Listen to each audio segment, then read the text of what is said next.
Welcome to the 2022 Kentucky Bourbon Festival and the first edition of the Bourbon 30 Talk Show. This is sponsored by Great Western Malting.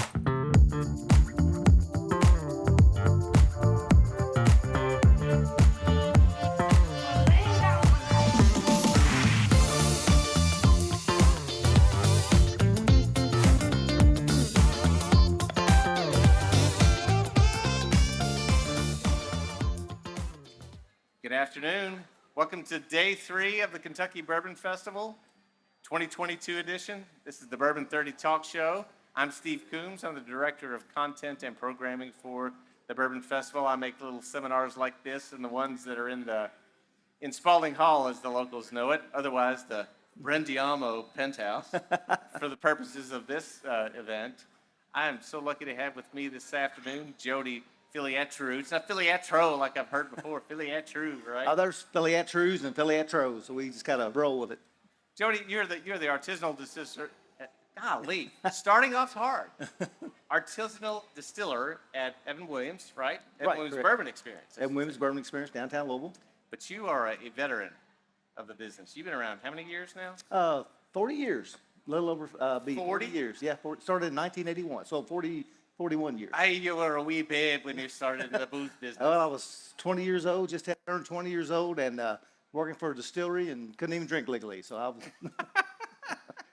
So where did they put you? If you weren't of legal drinking age, to avoid lawsuits, which nobody really cared about back then, where was your first job? Well, I was actually in the on second shift as a laborer, just As a what? As a laborer on second shift. I did that for a bit, and then I started out as I started working as a label machine operator, and then from there I went to the shipping department, drove a forklift loading trucks, and from there I went to the distillery back at the old distillery back on Highway 49 below the hill. That's right, Heaven Hill Springs, right? Heaven Hill. So your boss is Parker Bean, Yeah, right? Or Mr. Parker Bean Earl, was was there. he still around? Parker. No, he was done in 75, right? Earl? Earl, yeah. Right. Well, I met Earl, but I didn't work under him. So, but Which, Parker was as I there. understand, that might have been a good thing. Yeah. He's a little strict, wasn't he? Yeah, Opinionated. he could be a little salty. He could be a bit salty. But, had Parker there, got to see him, work underneath him, Charlie Downs, working underneath him. Then from there, I went to the warehouse department and spent about 28 years rolling barrels as a laborer and a working foreman, then a supervisor. And then from there, I figured I had maturated enough in the warehouse and the warehouse department, thought I would do that the Evan Williams Bourbon Experience was going to start. So I thought, what the heck, let's try, and got my daughter to show me how to do a resume. You didn't have to do resumes back in the day.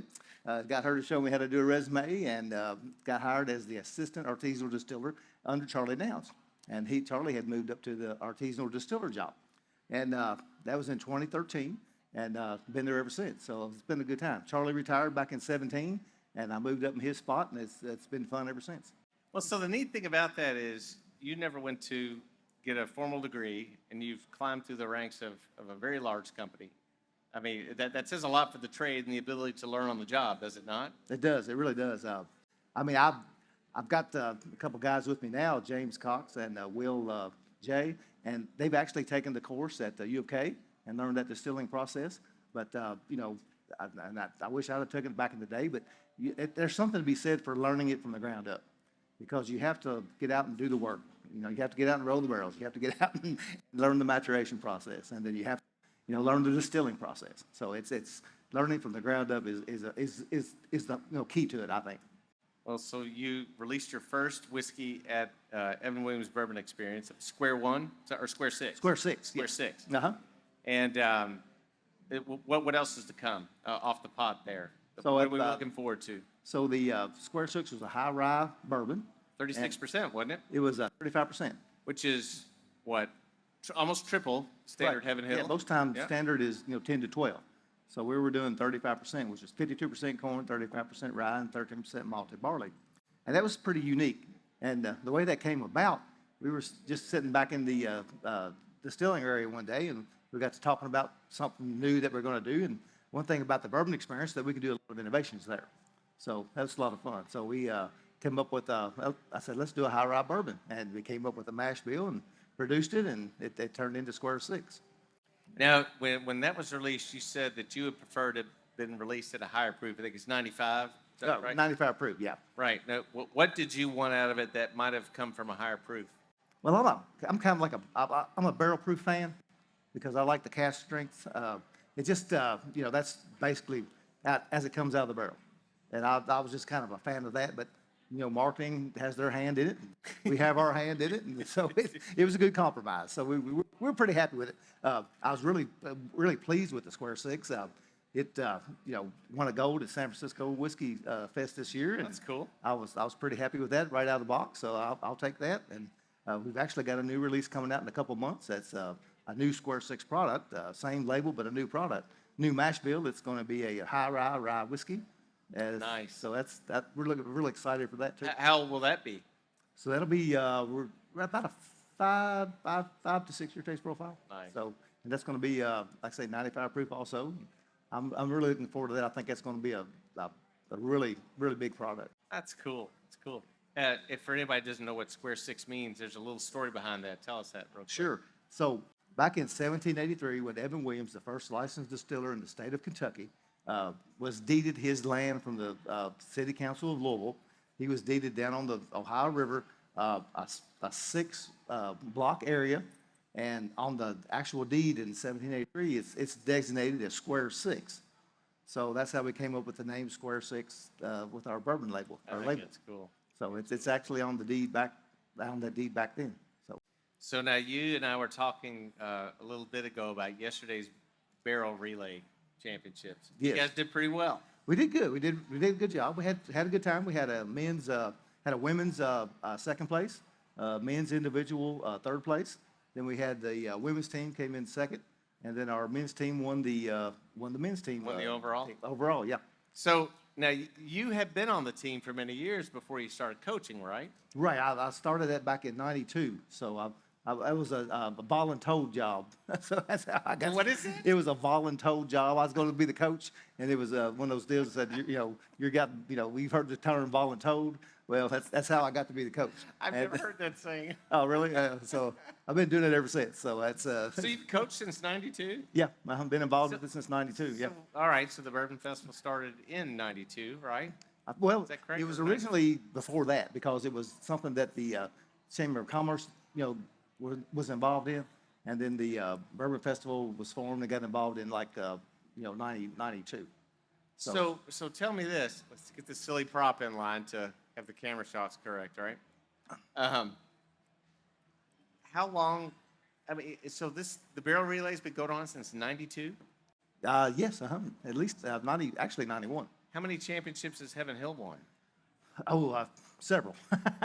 I would have to get my. Are y'all the records out. OG team? I mean, right, like the Beasts? We've been around since. Yeah, we've been around from the start. So, we've been there for a pretty good while, and had really great success. We've actually had, but it all, comes down to your competitors, to your people that on your team. I've had great competitors over the years, and I'm just there to kind of facilitate the practices, but they do all the work. So. But you said that this year the competition looked stronger than ever. Oh yeah, it was godly strong this year. I mean, it was brutal this year. What did it look like? I mean, as opposed to other years. I mean, I don't want to criticize the other teams, but I mean, they've really brought their game. What does that look like? Man, they were bigger, stronger, faster. It's hard to beat youth and size in this day and age. It really is. But the other teams, man, they were great. They really get into it. I mean, it's a good-natured competition, but there is a lot of competitiveness there. You want to win. Everybody wants the bragging rights. I mean, you want the bragging rights, and the success that we've had over the years is really kind of puts a target on your back. So you got to stand. You have to stand up to the challenge too. What makes a good barrel relay teammate? Oh man, you got to have size. You got to have quickness. You have to be able to handle the barrels. You have to learn how to use the barrel against itself. Basically, learn how to work it, spin it, clock it. So and these guys that do this, they do it in the warehouse every day. And the women, they've been in the warehouse. They know how to do this too. So it shows their talent, what they do. It's kind of, I guess it puts on display for the public to see something that they never see behind the walls of a rick house, right? Right, exactly. Unless you've been in the warehouse working, you've never seen somebody clock a barrel, or you've never seen anybody work a barrel back in the rig. And to do that, every day, and then you kind of show, and then the bourbon barrel relay actually showcases, like I say, what they do every day. I think it's neat. So let's give some of the audience the details on this. What does a barrel weigh when it's full? Now, in this case, well, tell me the difference, full of whiskey versus full of water, because at the competition, it's full of water, right? Right, it's full of water. Water is going to be a little bit heavier. So, you're looking at bourbon barrel full of whiskey is going to weigh 500 pounds. But this barrel full of water is going to weigh a little bit heavier. Water is a little bit heavier than alcohol, so it's going to weigh a little bit heavier. And you have to take that thing around the course. Make turns. Roll it. So you're starting from a dead stop. You're generating that energy, getting it started. Then you have to get it around the course. Then you have to set it, get it in the rick, and your rick man will take it back for you. So it's a pretty interesting process. So talk about clocking and why that's so important in this competition. Sure. So clocking a barrel, you're actually putting the bung. So actually, when you bring a barrel into the rick, you're going to clock it, which as you're going to set the bung in a predetermined position and a predetermined spot in the rick. And as you roll it into the rick, the bung is going to come up in the up position. So what that happens, the importance of that is you don't want any leakage. So after it, right, if the bunk side were down, do you have right, you might have leakage. Leak. Yes, you might Yeah. have leakage. And in the contest, we actually are scored on the position of the bung. So the bung has to be within 5 minutes one way, slow or fast. You have On the clock. On the clock, yes. Yeah. So you have about that much leeway, and then probably So out of 360 degrees, not much. not much. No, not much at all. And the way we score this on the contest is if your bung is in the correct position and the money head or the stencil head is in the correct position, then you get to take 10 seconds off your overall time. So we have 10 barrels. So say you do this in a minute 60, a minute 40, which is 100 seconds. You have all 10 barrels in the right position. You get to take 100 seconds off your time, and that would give you a net score of 0. So to win this, you have to be in high negative numbers. And there was some high negative numbers yesterday. So, well, high negative. So some of the lowest numbers I guess you've ever seen, right? Right. Well, in the negative numbers, the higher the better. So if you have a Negative 40 versus negative 10. right, so Yeah, negative 40 would be a better score. So in your I never knew about the stencil position. That has to be. You don't want it jacked up or upside down because you want to be able to read it, right? Right. In a real rick house. In a real rick house, you want all your barrels to be facing one way, because when you go in and record what you're either doing entry or regauge, you want to record what you're doing. So you don't want to jump out of the rick, walk back around, and it's more time consuming that way. So do you surely to clock it correctly, you've got to start it off correctly, right. right? So does it? Where does the bunk stave sit when you're starting? Is it low or high or what? It depends upon the position in the rick that it's going to fill, Oh, that's because right. each one of them has a different position. So you have to memorize that position, or somebody will call it out to you. That was my job, to call out the sets of the sets.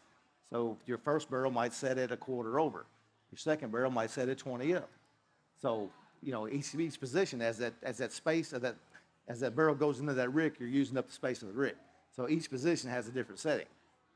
So take it back to the real rick house. If one's out of clock or just not right, what happens? So then you have to go in the rick, or your rick man is who takes the barrels back in the rick. He's working in the rick. He'll have to cut it up. So he'll have to get in there and basically manhandle it and cut it up physically to get the bung in the right position, so it doesn't have any leakage.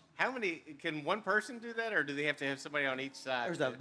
Well, it's easier if you have two people on each side, a person on each side. But there is a technique with a crowbar where you reach across, raise it up, cut it. there is a technique to it. Once you get good and do it for about 10 years, there's a good technique to it. How often does that happen during a day that it's just a little bit out of clock? It really depends upon what kind of day the setter had, or what kind of night the setter had. If he had a good night, then you don't have to do a whole lot. But if he's not feeling it, though, you might have to work a lot more. So let's talk about the whiskey again. Well, first off, what's your favorite Heaven Hill bottle? Oh man, that's a good question. I have several. I always say it kind of depends upon what I'm doing. but I do like, I'm kind of partial to my Square Six, our first release there. But I do like the, single barrel or, just Evan Williams single barrel. Just kind of depends on what I'm doing at the time. If I'm going to a ball game, I might get a flask of Evan Williams single barrel. Or if I'm going to sit out on the deck and smoke a cigar, I'll get a, Elijah Craig barrel proof, rock of ice and just sit out there and enjoy the cigar and kind of swirl that around, sip on it. So it just kind of depends on what's going on. What are people looking for when they come into the Evan Williams Bourbon Experience? I mean, because y'all have a great gift shop down there and a ton of bottles to choose from. What are they hot on now? They have a great gift shop, but we give you a tour of a history of Louisville. We talk about Evan Williams, first licensed distiller. We talk about Whiskey Road. That's a very important part of Louisville. Everybody had their offices there. Cooperage were there. Whiskey. Their marketing offices were there. So that's a big part of it.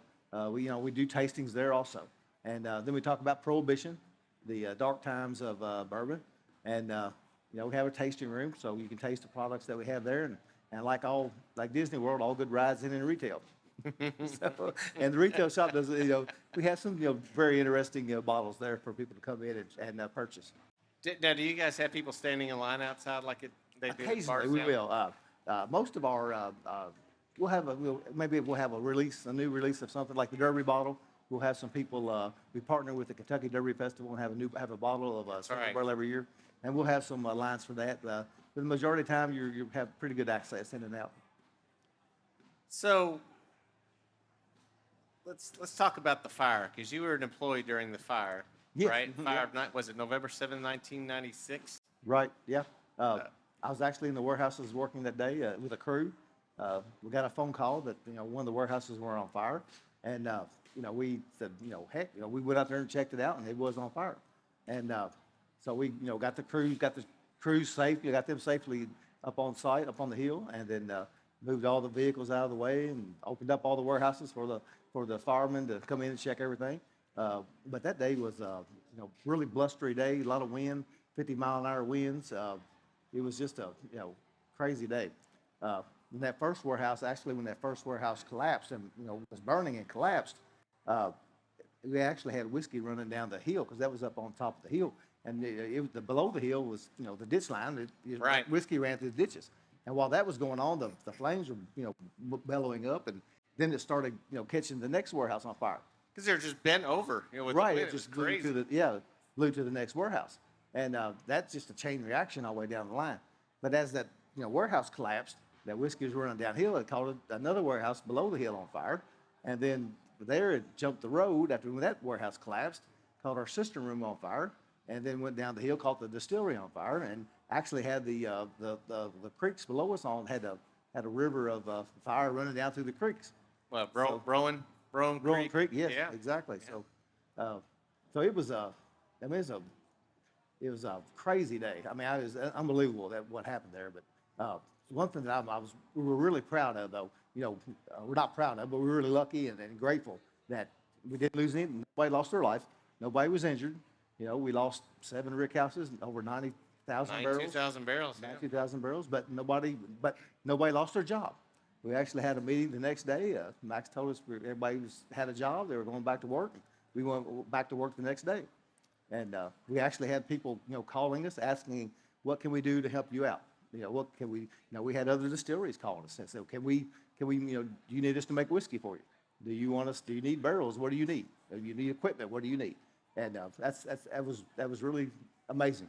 Now, I've always wondered, as have many others, would the industry have been quite so generous with whiskey in production time today? When demand is extremely high. I mean, 1996 was actually was not the sexiest period for American whiskey.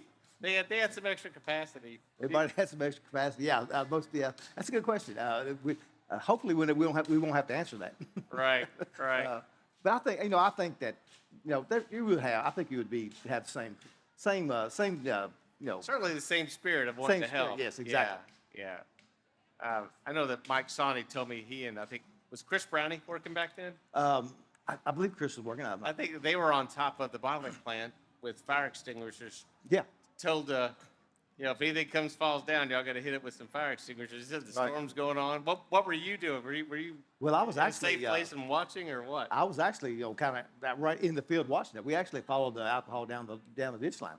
But then, one thing about it, I was up on the hill that day, and it dawned on me that I had left my pickup truck down at the cistern room. So, I'm thinking, dang, That's I got, downhill for anybody that's that want to downhill, know. yeah. And I'm thinking I got to get my vehicle, I get my truck. So I'm sitting there, I'm thinking I got somebody to run me down to the gate. Well, here you are, I'm running down to get the vehicle, and sister room's blazing up, the warehouse over here is blazing up, and I'm running down here to get this truck, and I'm pulling out, I feel the heat and everything, and Oh I'm my looking around, I'm thinking, this is probably not the smartest thing I've ever done in my life.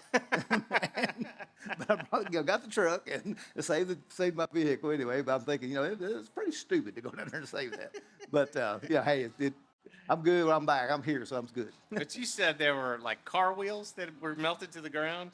Oh yeah, people had their rims or their they had rims on their Those truck or magnesium something. rims? Magnesium, Yeah. yeah, and they were melted. I mean, they just chunks of magnesium melted to the ground. Oh, my And those warehouses, the only thing that were left on those warehouses were the hoops of the barrel and some of the big crumpled up pile. tin. Yeah, I mean and the concrete porch. I mean, that was it.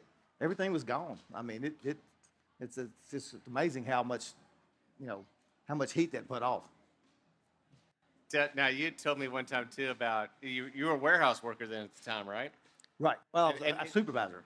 The supervisor. Yeah. But you couldn't use that electric powered barrel lifter, Right. Because all the power supply had been cut off to the rick houses. So Exactly, y'all had yeah. to lift those things kind of sort of manually. I Well, guess? yeah, that, and we had we slid some down the stairs, but just to get keep. Actually, the next day we had to get some barrels out. But then we got smart and we got us a pull behind generator, one of the big generators.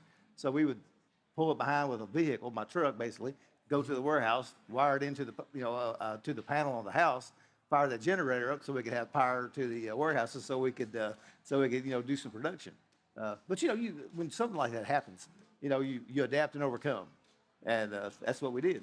And it was pretty crazy time, doing all that. But we made it through it. Well, speaking of making it through, you guys are beyond that now. How excited are you for the new distillery to be built out here in Bardstown? Oh, it's going to be great to be back in Bardstown Distilling again. It's going to be fantastic to be back, and that's going to be a state of the art distillery. It's going to be really cool to be back in Bardstown again. You gonna try to move? Well, I know you never left Bardstown, but try to get a job there, close to work, close to home. Well, it is closer to home, but I'm pretty happy where I'm at. Bourbon experience. I can do a lot of innovations there, and I get to try some different things, and then I get to talk to people. And how many distillers that are not talkers? Yeah. That probably You've always been.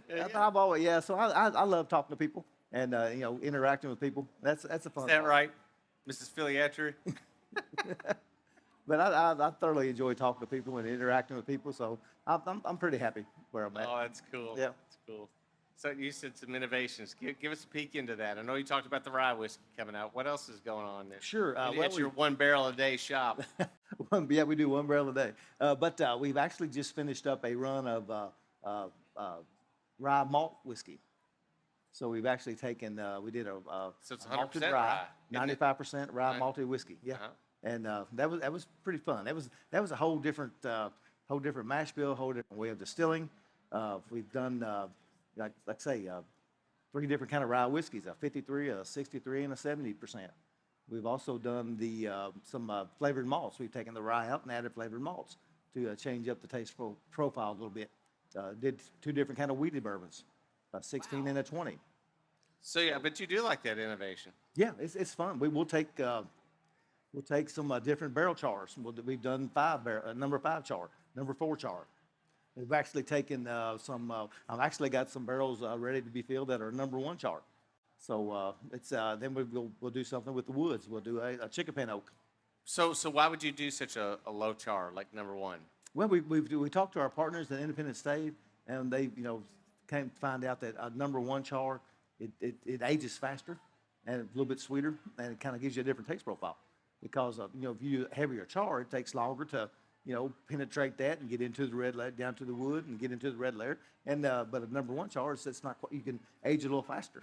So we thought we would try it and see how that, do a 6-barrel run of different mash bills. So you don't have that deep filter medium there anymore. Right. So is it going to be a harsher whiskey or more spicy or what? I mean, I think it'll be a little bit milder and be a little bit sweeter because, just like a toasted barrel, it's like our A. Williams toasted barrel, makes it a little bit sweeter, a little bit very tasty. But, with the number one char, we're going to try it and see how it changes actually. So do you think all these, are they experiments, or are you expecting those things to go into bottles? Oh, they will go into bottles. We'll actually have probably an experimental series of Square Six. Down the road. Of Square Six down the road. Oh, cool. Yeah. So we'll do maybe releases of that periodically to so it's gonna be fun. It's fun. Sounds like fun. How old are you now, Jody? And how long? I'm 61, so I still got a ways to go yet. Yeah. Yeah. So you look good. Yeah, I appreciate it. Thank you. I get out, try to get out and get active, stay active, do things. So, but I've still got a ways to go. So we'll see what happens.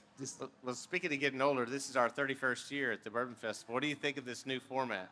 I like it. I can kind of see, both ways, the argument both ways, but I kind of like this format. I mean, people can come in, they can, that's not overly crowded. They can talk to people. You can, have a drink, taste everything, taste the products. But it's, I like it. I do like it. I'm glad that they have the Cheers to Bardstown on, up the street for the local, people that want to come out and do it. But I do like this. I do like this format. It's very whiskey focused. Very whiskey focused. It's about the whiskey and the people who make it, and the people who enjoy it. I do, exactly. We got a simple mission. Yeah, I do like it. But I'll be back next year, hopefully. Excellent. I look forward to seeing you there. Anybody have any questions for this guy, for this experienced distiller, all around funny man? Yes, ma'am.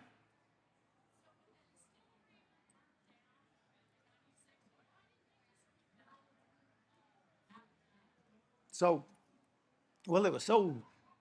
So the question was, who I didn't hear, was when the distillery burned to the ground in 1996, why didn't they just rebuild there?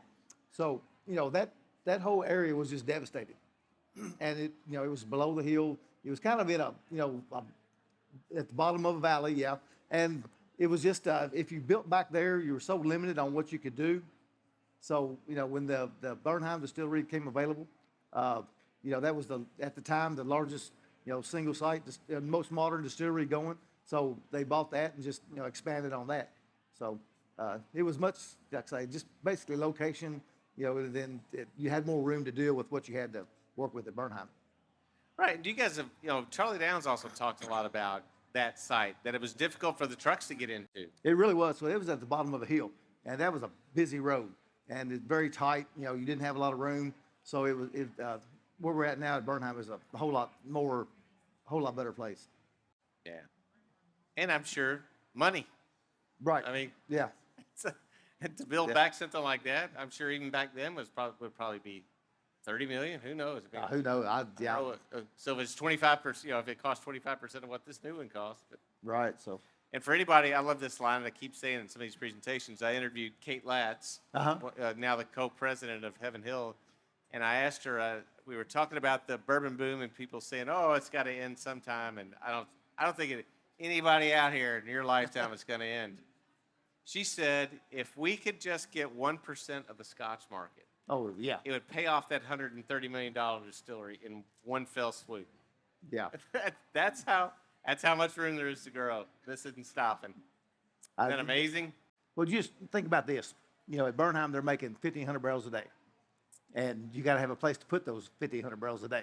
So you have to keep building warehouses. You have to keep, building, expanding. And then when we build that distillery in Bardstown, that's going to double that. Yeah. So it's continuously growing process. I'm going to ask you my last question.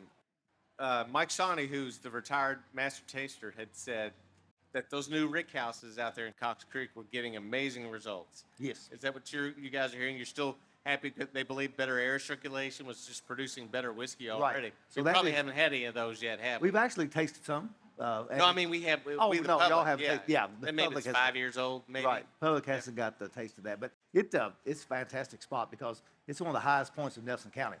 And the warehouse configuration that we're doing now are bigger, more space between the ricks, more windows, so you get that airflow. And Parker Beam always said, if you don't have good airflow, you're not gonna have good whiskey. Yeah. So we capitalized on that. Well, that's something to look forward to, people. Excellent whiskey coming out of Cox Creek. Jodie Filiatreau, thanks for giving me your time. As always, your friendship has been great. All right. You've always been such a good source for me for my stories. I appreciate it, brother. Thank you. I appreciate you coming All out, right. man. See you around.